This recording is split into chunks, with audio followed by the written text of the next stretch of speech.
Welcome to English Reading for Learning. Freedom for all. On a warm spring day in 1851, hundreds of people gathered in a church in Akron, Ohio. They came to talk about freedom. At that time, many African Americans were enslaved, and women had fewer rights than men.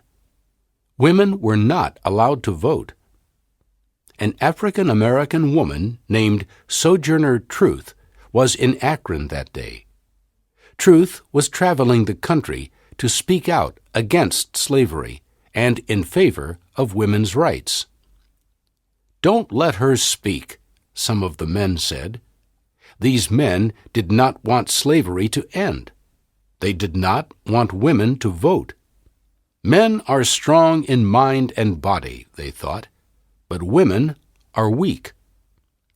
"Look at me," Sojourner Truth said to them. "I can carry as much as any man and can eat as much too. I am as strong as any man that is now." Sojourner wanted slavery to end. She wanted everyone to have equal rights. How did Sojourner know so much about freedom?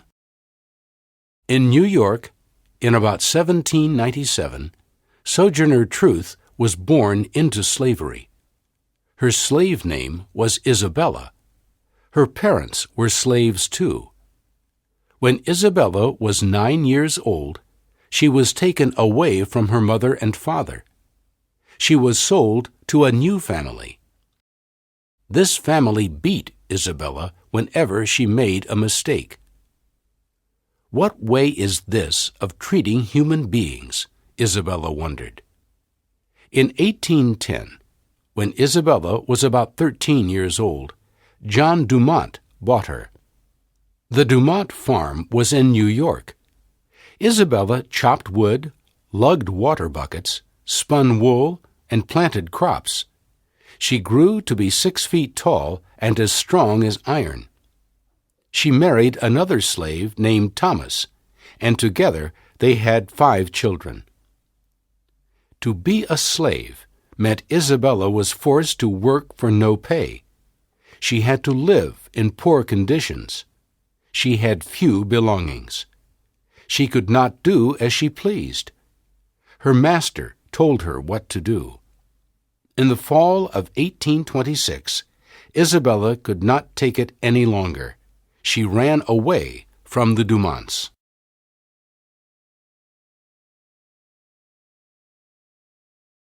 Isabella had been a slave for 30 years when she ran away. She took only a bundle of clothes and her baby, Sophie. She could not take all of her children with her. It hurt her to leave them. But Isabella knew the other slaves would take care of them. Isabella snuck away from the Dumonts early in the morning. "Where shall I go, and what shall I do?" Isabella asked herself. First, Isabella had to find a new place to live. She carefully searched for a sympathetic family to help her. She did not want to be caught by Mr. Dumont. Running away from slavery was a crime. But Isabella found a family she could trust. They gave her a job and a place to live. Isabella was finally free, but she did not know what the rest of her life would be like.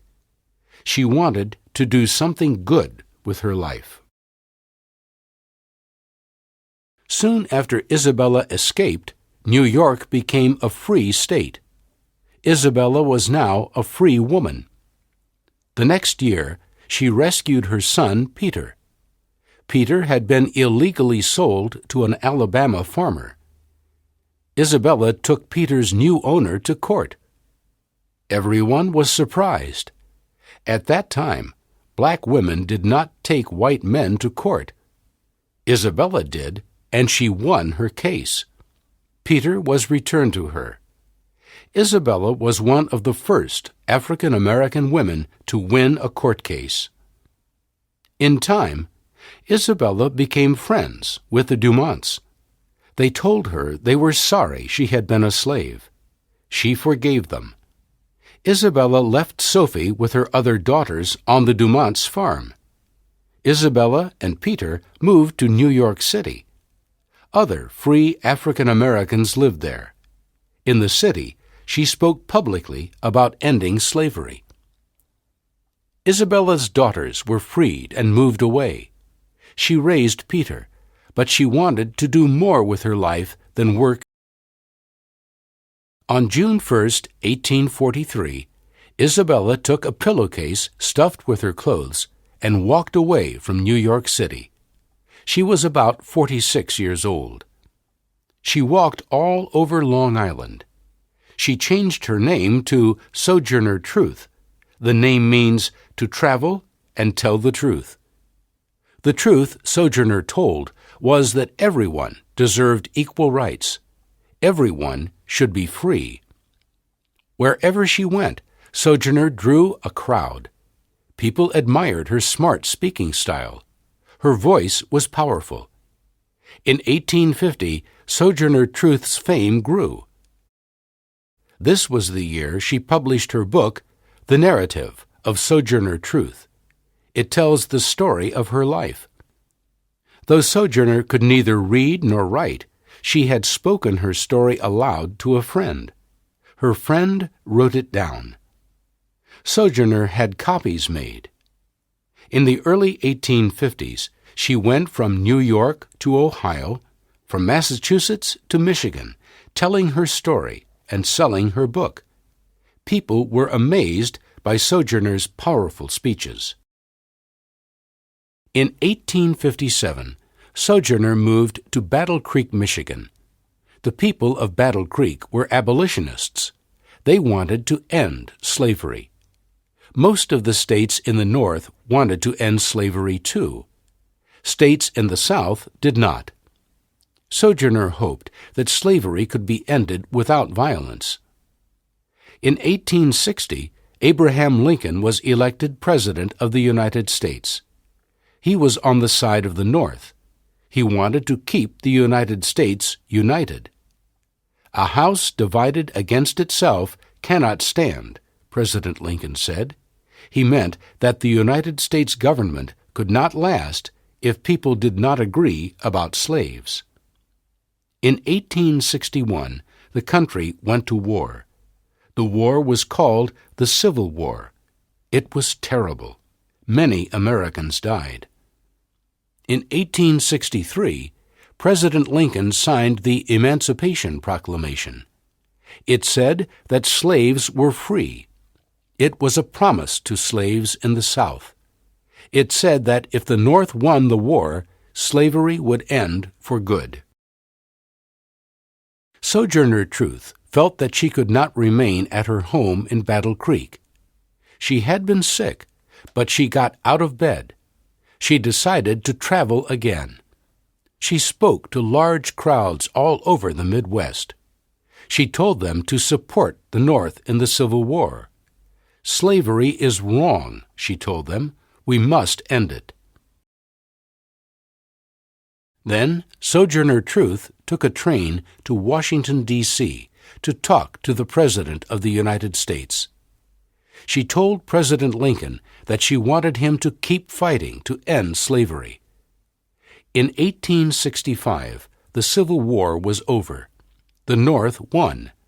This meant that the slaves in the South were free.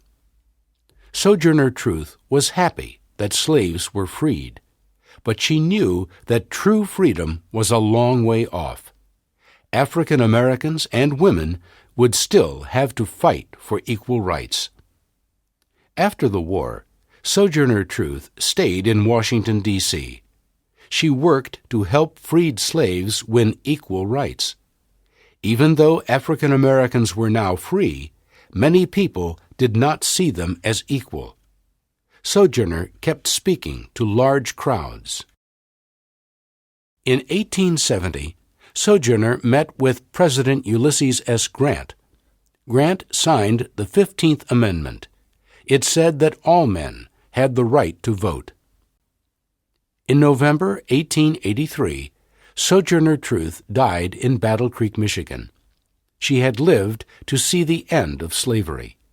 She taught Americans about the importance of equal rights. By the year she died, over 20 African Americans had been elected to Congress. Thanks for watching and listening. Please click like and subscribe for new and latest uploads.